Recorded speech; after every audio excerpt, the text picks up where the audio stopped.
నిజామాబాద్ జిల్లా బీంగల్ మండలంలో అకాల వర్షాలు వడగండ్ల వానలు రైతులను తీవ్రంగా దెబ్బతీశాయి. బచ్మర్పల్లి గ్రామంలో వడగండ్ల వానతో వరి పంటలు నేలకొరిగాయి. ఆరుగాలం కష్టపడి పండించిన పంటలు దెబ్బతినడంతో రైతులు ఆందోళన చెందుతున్నారు. గ్రామంలో సుమారు 200 ఎకరాల్లో వరి పంటలు నేలకొరిగింది.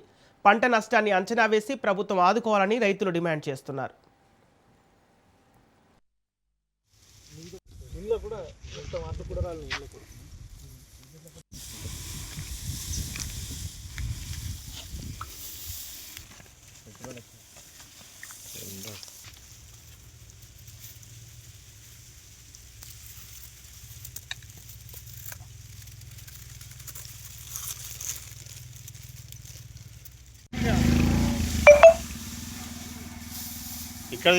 ఇక్కడ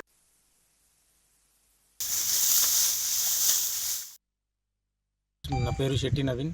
మీరు రాత్రి వడగళ్ళ వాన వల్ల మేము 8 బియ్యాలు చేస్తాను. నాది ఒక 4 ఎకరాలు, కౌలుకు ఒక 4 ఎకరాలు చేస్తాము. ఒక్క మొత్తం మీద 8 ఎకరాలల్లో మాకు 2 ట్రాక్టర్లు కూడా వడ్లు వెళ్ళాయి. ఇప్పుడు మామూలుగా మేము ఒక 4 లక్షల దాకా పెట్టుబడి పెట్టినాము. 3 నుంచి 4 లక్షలు పెట్టుబడి పెట్టినాము. ఇప్పుడు గవర్నమెంట్ ప్రభుత్వం కొంచెం ఆదుకుంటే బాగుంటుంది. లేదు అంటే ఇక మాకు ఏది తెలియదు. ఇక మాకు మేము ఒకటే దీని మీదనే ఆధారపడి ఉన్నాము, వ్యవసాయం మీదనే.